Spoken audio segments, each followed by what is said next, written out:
하나님의 말씀은 누가복음 21장 29절부터 33절 말씀까지입니다. 누가복음 21장 29절부터 33절까지 말씀입니다. 찾으셨으면은 다 같이 우리 합독하십시오. 누가복음 21장 29절부터 33절 말씀입니다.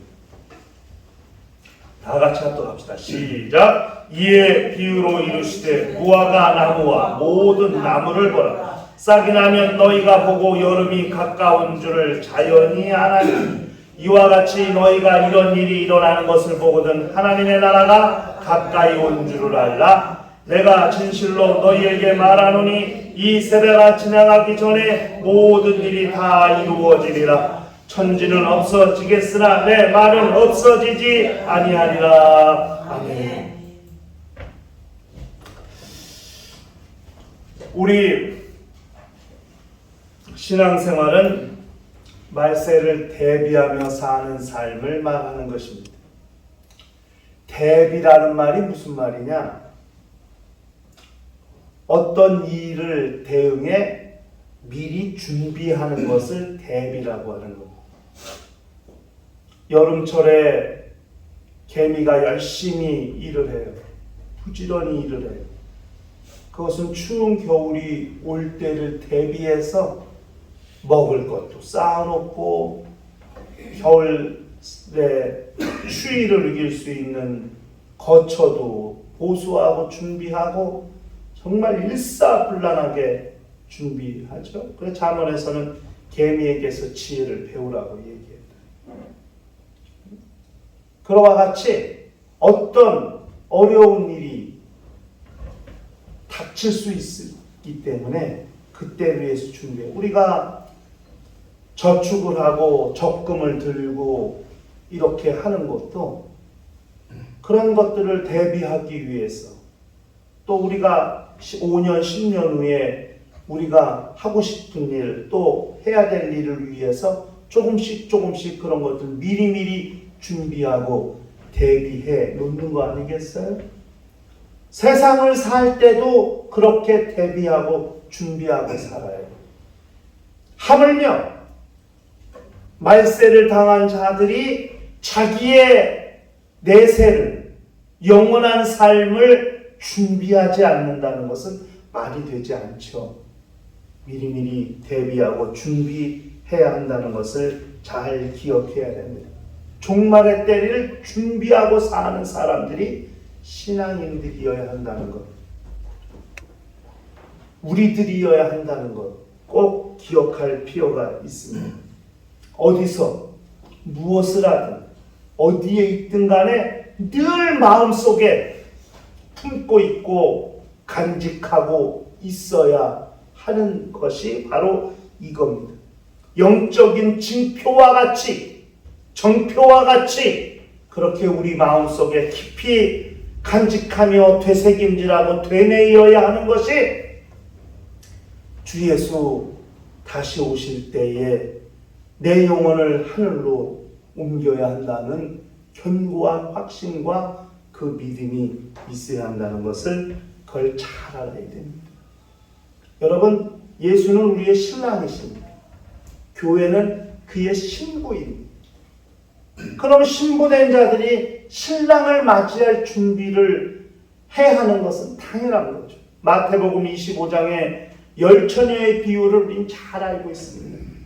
신랑이 올 때 기름을 준비했던 슬기로운 5처녀는 신랑과 함께 혼인잔치에 들어갔지만 똑같이 신랑을 기다렸던 미련한 5처녀는 기름을 준비하지 않았기 때문에 대비하지 않은 거죠. 신랑이 언제 올지 모르는데 대비하지 않았기 때문에 결국 혼인잔치에 들어가지 못했습니다. 가서 문을 두드려도 열어주지 않았고 모른다는 거예요.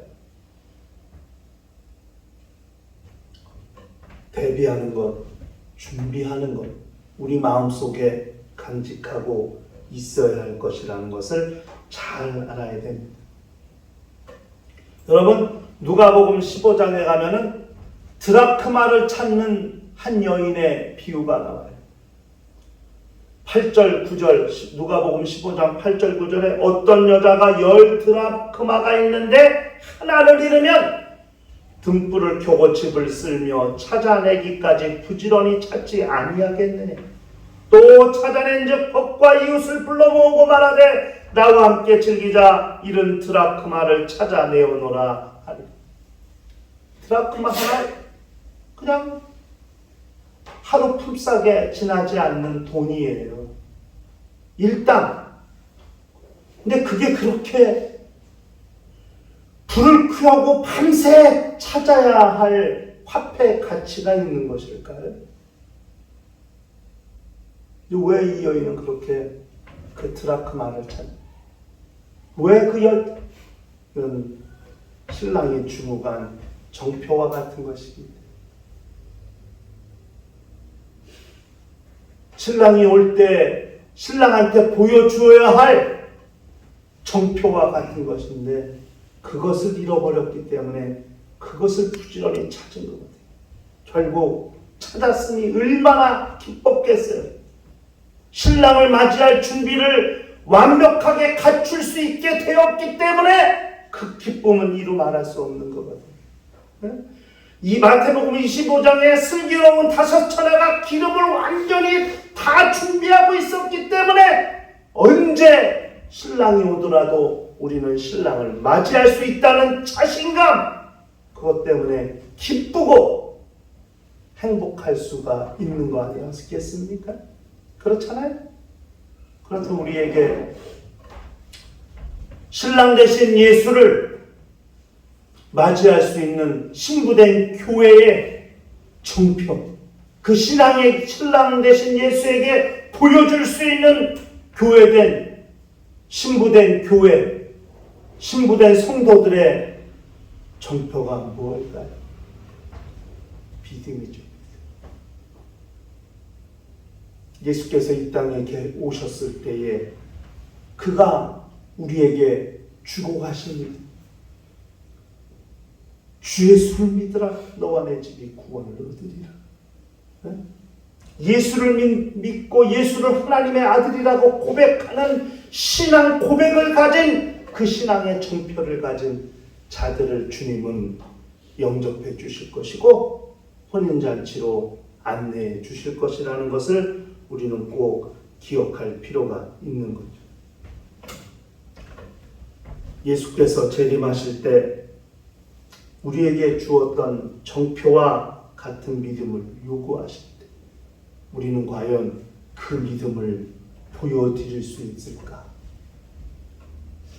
이런 생각을 우리 모두가 다시 한번 깊이 진지하게 고민하면서 오늘 우리가 읽은 말씀의 내용을 한번 상고해 보았으면 좋겠습니다. 지난 시간에 우리는 예수께서 말씀하신 말씀을 크게 두 가지로 봤죠. 예루살렘의 멸망과 인자 재림의 징조. 인자가 재림할 때 무슨 징조가 있을까? 크게 두 가지로 우리가 본문 내용을 살펴보았어요. 그래서 예루살렘이라는 도시는 하나의 도시 이상의 가치를 가지고 있다. 예수께서 말씀하신 말씀은 로마 제국 티투스 장군에 의해서 멸망당할 예루살렘의 멸망을 예언한 것이지만은 이 마지막 때 다시 한번 이 땅에 멸망이 올 때에 예루살렘이 어떻게 되는가를 우리가 눈여겨볼 필요가 있다는 거죠. 그래서 이스라엘과 지금 하마스 또는 헤즈볼라와의 전쟁, 러시아와 우크라이나의 전쟁, 이런 이슬람 또는 그런 아랍 뒤에는 러시아가 있는 거거든요. 그리고 이 이스라엘 뒤에는 미국이 있는 거. 북한이 우크라이나 전쟁에 참전한 걸로 좀 세계가 시끄럽죠? 자칫하다가는 세계 전쟁으로 번질 수 있는 빌미가 될 수 있기 때문에 이런 것들을 우리는 그냥 지나볼 게 아니라 굉장히 진지하게 고민하면서 기도하면서 그런 사태들을 살펴볼 필요가 있는 거죠. 그리고 인자가 재림할 때 하늘에 어떤 일이 있을 것인가. 이 두 가지를 지난 시간에 우리가 살펴보았거든요.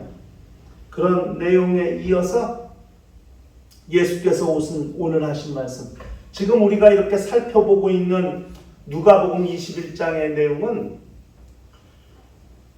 논쟁이 끝난 다음에 사두개인 논쟁, 무슨 세금 내는 논쟁, 이런 논쟁, 부활에 관한 논쟁, 이런 논쟁이 있은 다음에 예수께서 감람산 산에 가셔서 제자들이 물었어요. 언제 이런 일이 있겠습니까?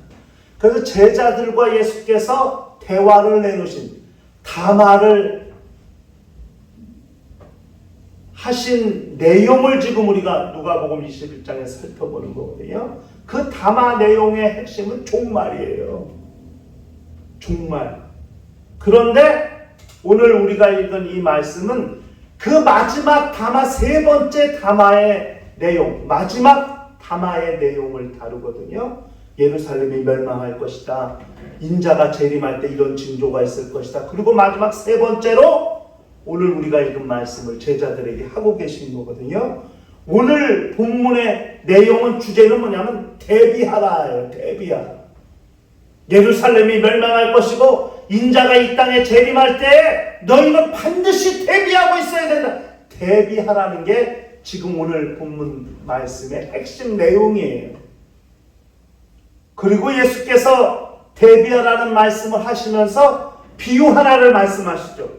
그것이 무화과 나무의 비유예요. 또 다른 나무들도 마찬가지고요. 그러니까 앞에서 말씀하신 내용, 예루살렘이 멸망당하고 인자가 이 땅에 다시 오게 될 텐데 이런 일들을 너희가 대비해야 되는데 잘 깨닫지 못하고 이해하지 못할 것 같으니까 좀 더 쉬운 비유를 들어서 말씀하신 것이 무화과 나무의 비유입니다. 여러분, 무화과 나무뿐만 아니라 모든 나무가 겨울에는 다 죽은 것 같아요. 잎이 다 떨어져서 가지만 남아있고 그 가지도 다 딱딱하고 말라 비틀어져서 죽은 것 같이, 마른 가지같이 그렇게 있거든요. 그런데 신기하게 봄이 되면은 그 가지가 물이 올라요. 겨울철에는 마른 가지 같은데 봄만 되면 물이 올라요. 부드러워지고 막 겨울철에는 그냥 마른 가지가 돼서 부러뜨리면 뚝뚝 꺾어지고 부러질 것 같은데 봄만 되면 물이 올라서 휘어지고 꺾어지지도 않고 거기서 이 가지 끝에서는 우미 돋고 싹이 나고 잎이 피고 꽃이 피고 열매 맺거든요. 무화과 나무, 이스라엘에 있는 무화과 나무, 감람산에 그렇게 무화과 나무가 많았대요. 예수 당시에. 예수께서 무화과 나무를 보고 말씀하신 거예요. 무화과 나무에 잎이 피면 여름이 5월, 6월에 가까운 줄 아나니. 그렇다면 뭘 기대해요? 잎이 폈다는 것은 가을에 또는 여름에 무화과를 따먹을 때가 가까이 왔다는 걸 기대하는 것 같이 여름이 가까운 줄 아나니 이런 일이 있을 때에 마지막이 가까운 줄 아나. 예루살렘이 멸망당하고 인자의 징조가 하늘에 있고 이때는 마지막이 가까운 줄 알라. 무화과 나무에 잎이 피면 여름이 가까이 온 것을 아는 것 같이 그렇게 제자들에게 알기 쉽게 다시 한번 주변에 있는 사물을 들어서 이 마지막을 준비해야 할 신앙을 예수께서 마지막으로 제자들에게 말씀하고 계신다는 것을 잘 알아야 해요. 반드시 이루어진다는 겁니다. 무화과 나무 하면 무화과 나무에 잎이 피면 열매를 딸 수 있는 것 같이 하늘의 징조가 예루살렘의 멸망이 가까이 올 때 반드시 그 날이 오고 마지막이 온다는 것을 예수께서 말씀하셨습니다. 그리고 주님이 마지막 절에 천지는 없어지겠으나 내 말은 없어지지 아니하리라 말씀합니다.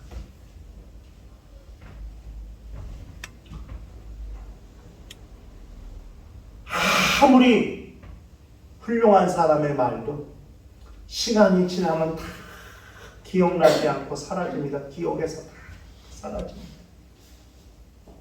내 말은 없어지지 아니하리라. 너무나 강력한 말씀입니다. 당신이 하신 말씀을 당신이 보증하고 확증하시는 말씀이 되는 거거든요. 반드시 이루어진다는 것을 말씀합니다. 내 말은 없어지지 않는다. 이 땅이 멸하리라, 예루살렘이 멸망하리라 주님이 말씀하셨으면 반드시 예루살렘은 멸망하게 된다는 거예요. 내가 말한 것은 없어지지 않는다. 반드시 이룬다는 것을 말씀하십니다. 천지는 없어져도 내 말은 없어지지 않는다. 대단히 무서운 말씀이라는 것을 기억해야 됩니다. 그렇다면 그렇게 예수께서 강력하게 천지는 없어지겠으나 내 말은 없어지지 아니하리라 라고 말씀하시면서 당신이 하신 말씀을 당신 스스로가 확증하셨다면 그러면 우리는 어떻게 해야 하겠냐? 다음 시간에도 우리가 그 내용을 다루게 되겠습니다만은 오늘 우리는 두 가지를 생각해야 됩니다. 첫째가 뭐냐면 주님 만날 준비를 해야 됩니다. 이거 앞에도 설교 시작부터 말씀했지만 이게 뭔 얘기냐면 여러분 우리가 예수를 확실히 믿지 않는다면 예수께서 재림하실 때 모든 사람이 다 그를 만나러 공중으로 하늘로 올라갈 것이지만 예수를 온전히 믿지 않는다면 믿지 않는 그 사람들은 이 땅에 남겨지게 될 겁니다. 그럼 이 땅에 남겨진 사람들은 어떻게 되느냐? 환난을 당해야 됩니다. 그것이 5개월 환난이 될지 7년 환난이 될지 모르지만 환난을 당해야 됩니다. 이 환난이 얼마나 무시무시한지 그 환난을 통과할 사람이 거의 없을 정도로 엄청난 환난이라는 것을 우리가 기억할 필요가 있습니다. 그러므로 예수 재림 때에 이 땅에 남겨지지 않기 위해서라도 예수 재림 때 그 환난을 통과하지 않게 되게서라도 우리는 우리의 믿음을 견고히 하고 분명히 하고 확실히 할 필요가 있는 겁니다. 여러분 제가 자기 영혼을 하늘로 옮길 수 있는 믿음이 최고의 믿음이에요. 이거 못하면 평생 믿어도 아무 소용없는 겁니다. 예수를 그렇게 온전히 믿을 수 있습니다.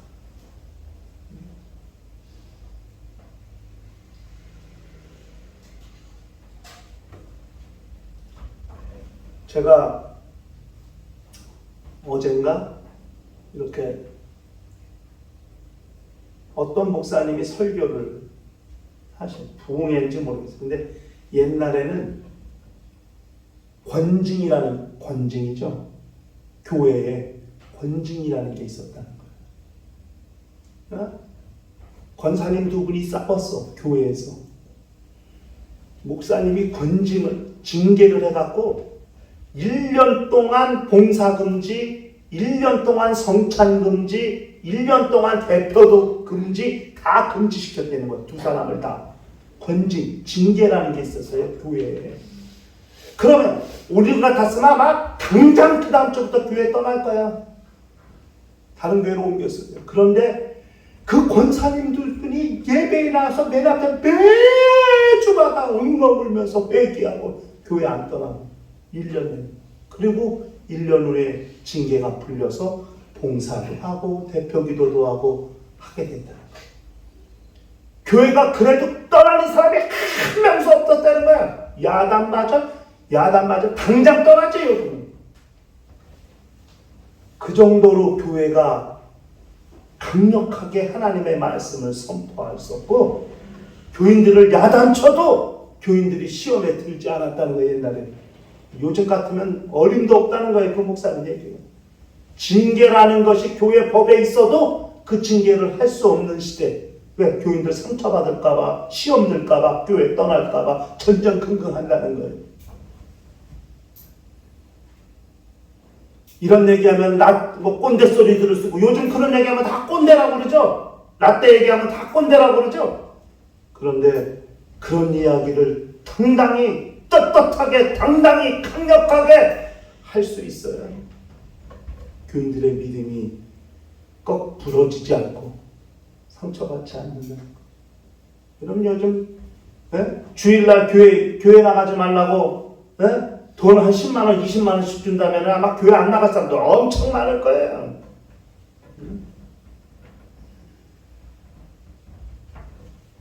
믿음이 어디에 있는가? 여러분, 주님을 공중에서 영접하지 못하면 우리는 이 땅에 남아있게 돼요. 이 땅에 남아있게 되면 환난을 당해야 돼. 그 환난은 무시무시한 환난이에요. 요한계시록에 나오는 대접 하나, 접시 하나 쏟을 때마다 이 땅에 밀어닥치는 환난이 얼마나 큰. 하늘에 날아다니는 비행기들, 하루에 지금도 하늘에 떠 있는 비행기가 수천 대, 수만 대예요. 지금 이 시간에도 지금 바다에서 운행하는 배가 수만 대, 수십만 대라고요. 지구상에. 그런데 그것이 어느 날 3분의 1이 없어지고 바다에 있던 배가 3분의 1가 침몰한다고 생각해보면 얼마나 무시무시한가. 지금 배 하나가 어디 가다가 침몰돼도 세계적인 뉴스가 되고, 하늘에 날던 비행기가 한 대만 추락해도 200명이 죽었느니 세계적인 뉴스가 되는데, 하늘에 떠 있는 비행기가 3분의 1이 땅으로 추락하고 바다에 있던 배가 3분의 1이 하루아침에 바다에 침몰한다고 생각해도 이게 얼마나 큰 충격일까. 우리의 믿음이 어떠해야 할까? 주님 맞을 준비를 철저히 하지 않으면 안 돼요. 무섭잖아요. 겁나잖아요.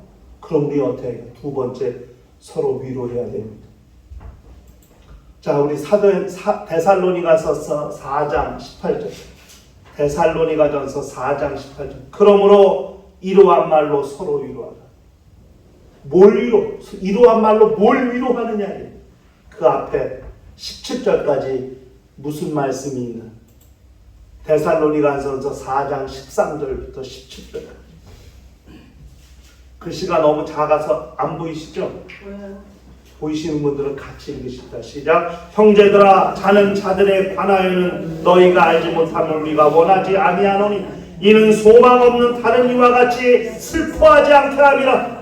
우리가 예수께서 죽으셨다가 다시 살아나심을 믿을진대, 이와 같이 예수 안에서 자는 자들도 하나님이 그와 함께 데리고 오시리라. 우리가 주의 말씀으로 너희에게 이것을 말하노니, 주께서 강림하실 때 우리 살아남아 있는 자도 자는 자보다 결코 앞서지 못하리라.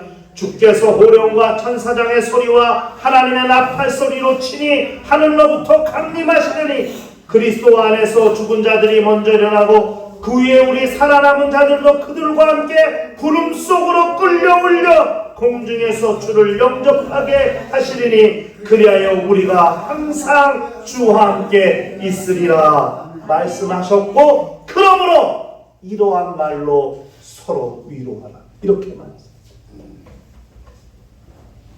우리보다 먼저 죽어서 낙원에서 자고 있는 자들이 먼저 깨어나고, 그 다음에 이 땅에 살아있는 자들은 호련히 공중으로 끌려 올라가 공중에서 주를 영접할 것이니, 영원히 주님과 항상 함께 있을 것이라고 그렇게 말하면서 사도 바울은 그러므로 이런 말로 서로 위로하라 이렇게 말했습니다.